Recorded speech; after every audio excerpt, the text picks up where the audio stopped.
Chefs, 15 minutes on the clock. 2 ingredients under each cloche. Rock, paper, scissors, 1 go for who gets to choose the ingredients first. 1, 2, 3. Kush, you get to choose first. Oh! Octopus or hot dog? Oh, this is a struggle. So this is the protein category. A or B? You've got a choice here. He's gone for octopus because he knows I hate hot dogs. Great, I can see where you're going with this. Cloche 2, Kush, again, pick first. What is grape molasses? Grape molasses or wasabi?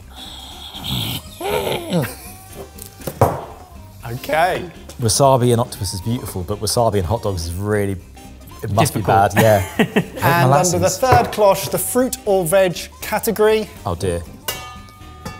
Ooh. Oh. Plantain. And prickly pear. Or prickly pears. Oh, I wish I was better at rock, paper, scissors. Oh wow, 15 minutes? 15 minutes. Oh! We'll give you 5 minutes to get set, have a think, and then we'll get going. Chefs, your 15 minutes begins in 3, 2, 1, cook. Okay, I'm going simple fusion. Pick 2 different countries and celebrate an ingredient, a flavour or a dish that they love. Smush them together and stick them on a plate. So I'm starting with some onions that I'm going to cook down for about the full 15 minutes, but I am going to finish it with beer and honey. Sounds lovely. So what I'm going to try and do is blend the German or Berlin classic of currywurst with Jamaican plantain. Oh, Currywurst and chips, but instead of curry, I'm going to use jerk spices. You're making a Jamaican dish. A Jamaican dish. Fantastic. I'm glad you're here. I hadn't thought of that. Smash instant mashed potato. That really is instant mashed potato. It really is instant mashed potato. Make a base and get some flavour into it. And see, I'm going to add some chorizo, which is lovely smoky pork filling. That'll go really nicely with octopus, which has got a lovely texture. This has already been cooked sous vide, so it's fully cooked. And I just want to get the flavour of it. It'll add that lovely bounce and fishiness into a little potato chorizo cake. Now, last time we used this on the channel, it was green and really underripe. This time it's yellow, much sweeter, and possibly a bit too ripe for what I want. So what would have been lovely was somewhere in between. What sort of flavour profile, texture? Because we're all thinking it looks like a banana. Looks like a banana, behaves a bit like a potato until it's cooked, but as it ripens, you get these wonderful sugars. Chunky enough to be crisp, but not like brittle, not like crisps. Not like dried bananas that you used to buy in a packet. No. Any time-sensitive things that is concerning you? Yeah, a few. Oh, thanks for reminding me. I'm going to heat my hot dogs up just in the brine, just to warm them through. Then I'm going to sear them to get some nice colour. So already cooked, they just need warming. Yes.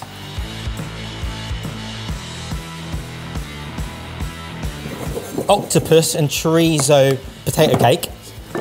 Right, I'm going to mould this hot. I'm going to fry off this potato cake, just get it nice and golden brown. This grape molasses. I thought it would be a bit like pomegranate molasses, that lovely acidity, but it's grape. So it's just so, so sweet, like ridiculously sweet. It's like grape honey. So I'm going to knock that back with a load of grape vinegar. Okay. Right, so if I can get this. Take it, tasting sweet and acidic. Yeah. That's a lot. You're just, Cane it's mostly vinegar. No, it's grape. It's grape all the way through. I'm going to reduce that down till it's a little drizzle. So into a really hot pan. I think when we think hot dog, and we've had some amazing hot dogs all over the world, but in particular in Chicago, always in a bun. But a currywurst, which traditionally came about in Berlin, and it's the combination of ketchup, curry powder, and Worcestershire sauce, really, which were staple ingredients left over from the war. So we're talking 1949, I think it originated in Berlin. That's what I'm going to try and recreate. So not the bun, but the chips instead. It's just that the chips come in plantain form. You have 10 minutes and 30 seconds remaining. Never overcrowd a pan. Why? Because it drops the temperature. This was a bit hot, so I'm deliberately overcrowding the pan to drop the temperature. A little bit of salt in with the onions just helps them break down a bit quicker. How are you thinking of incorporating the prickly pear? I mean, what does a prickly pear taste like? Do you know? I'm peeling it like I would do most of these kind of fruits. Thinking that's got quite a tough rind. It's got a lovely colour to it. Is it tropical or is it like citrus? It is citrusy-ish, but not too strong in citrus. So that'll go well tropical. I've thought fruit, tropical, coriander, mint. I've got some jalapenos, which are pickled. So use this as the sweet element, the heat element, the herby element, and make a nice salsa. I'll make a prickly pear and herb style zhuzh. That'll go over and around the potato cake. Found some sauerkraut we had in the studio. Dill, not traditionally through our sauerkraut, but I think it'll be wonderful for a fleck of colour. So sauerkraut in. Ebbers, paint a picture for me as to how this is going to look on a plate. Really dark in colour, because these are coming up a bit quick. Yeah! They look great. Lovely. Now they're out of the oil, separate them out and season with a little bit of jerk. So it'll stick to that oil. Ebbers, I'm loving But we don't want the spice to burn. We just want it to sort of coat in the oil. Let's get rid of the seeds out of that. Let's strain that off. Let's call it a vinaigrette. How are things tasting? Wow, that tastes like the Far East now. The mint and the coriander, think like a spicy Thai Nam Jim style banh mi dressing. Just thrown me. Sounds great. Oh, we've got some pre-cooked lentils. Get another pan. Let's warm some of these up. And maybe use some of this to lubricate the lentils. A lentil vinaigrette. We'll do a lentil vinaigrette. So they're pre-cooked lentils. Pre-cooked lentils, they'll be done in a second, with a potato cake on top. Which one do you want to flip over now? You have 7 minutes remaining, mate. Chorizo and potato cake. That looks great. With this grape syrup now. How does that taste? We'll let it cool down because that is currently at the stage of being almost a caramel. Do you feel like Kush picked ingredients that he wanted to use or the ingredients that he thought you wouldn't want to use? A wonderful blend of both. That's what's brilliant about this game. You either play your own game in your own corner or you play to annoy the other person. Now, actually, hasn't annoyed me. I'm really excited for this dish, but I think I would have preferred the octopus to a jar of hot dogs. I think there's always a danger in a 15-minute battle to try and do too much.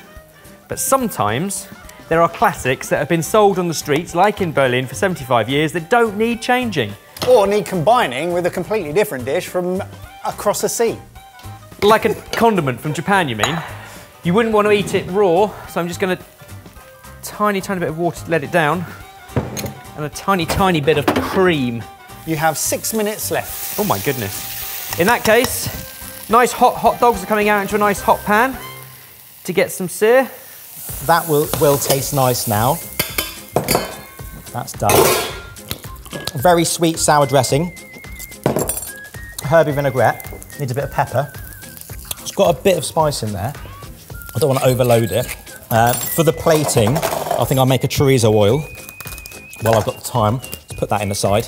You have 6 minutes and 20 seconds. All right, hopefully that thickens up so it becomes more syrupy, like a balsamic. Whack that in the fridge. Oh, I've got a spring onion. That's a bit of freshness. Are we going to taste the octopus? Yes, because I'm going to put some of the lovely tentacle pieces on the end. I'll warm them through in the chorizo. What were you thinking? Like speed and what to cook first because of time? Or were you thinking, how am I going to combine the flavours and some of the rogue ingredients that are less familiar to me together? Yeah, generally it's rogue ingredients first. Octopus, I've cooked with hundreds of times. We know it works in many different cuisines. Could have gone really classic and simple, which I am doing, chorizo, lentils, octopus. I think we've done that here before. But I thought potato cake, give it a bit of body. Use the grape without hiding it, just in a little dressing. And then obviously this bad boy, what was it? A prickly pear. Onion pan is nice and hot, so I'm going to glug in our beer to reduce down. And when beer reduces, it gets quite bitter, so I'm going to balance that out with honey. Think like honey beer pretzels you'll also find in Germany. Okay, wasabi, cream. But this should hopefully give me something that I can just about pipe, but isn't going to blow your head off as you eat it. Because I want this to be a nice presented version of currywurst. Oh, nice. Not just slopped on a plate, as so much of the delicious currywurst is. 4 minutes remaining. Those hot dogs look fantastic. Red onion. Will it reduce down quick enough? We'll have to see. What I'm going to do is take half of them and put them on here just in case. Squeeze this through, get rid of the seeds. Fine, okay, cool. Let's start plating up and tidying up. You have 3 minutes and 20 seconds remaining. Right, prickly pear and mint and coriander dressing. We've got a lovely little braised lentil with spring onion, Dijon, and a prickly pear dressing. We've got a dressing in the fridge that's cooling down. Get a bit of this for colour in there and through this. This hopefully would have thickened up enough to be like a thick drizz. Currywurst. It would be Lee & Perrins, Worcestershire sauce, ketchup and curry powder. I'm substituting the curry powder out for jerk seasoning because of our plantain and our nod, so kind of our Jamaican German dish. Normally it would have a little bit of the Worcestershire sauce in there, but not today. Because you can't find any in the I studio. always thought we had it in the steel cupboard, but I can't find it. Because you have 2 minutes. That is cooked and delicate. I'm going to take that out and just reform it. So we're going to go a little bed of dressed mustardy, jalapeno-y, sweet and sour lentils. Dill and juniper sauerkraut.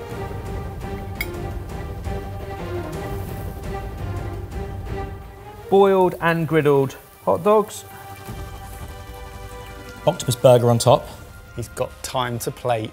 You've got 30 seconds. Beer and onion char on top. Scattering of chorizo. And it's oil. He's done a practice zhuzh. Oh, lovely. Wasabi doubling up as mayo. Lovely! Some of our plantain chips.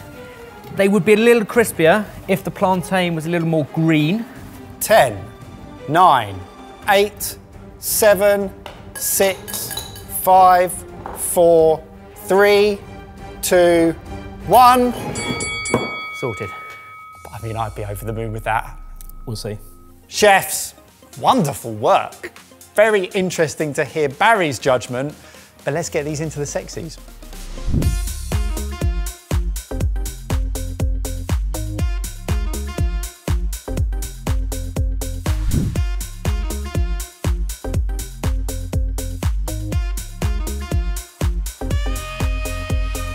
Judge Barry, Yes! lift the cloches. Same time? Yeah, go for it. Whoa!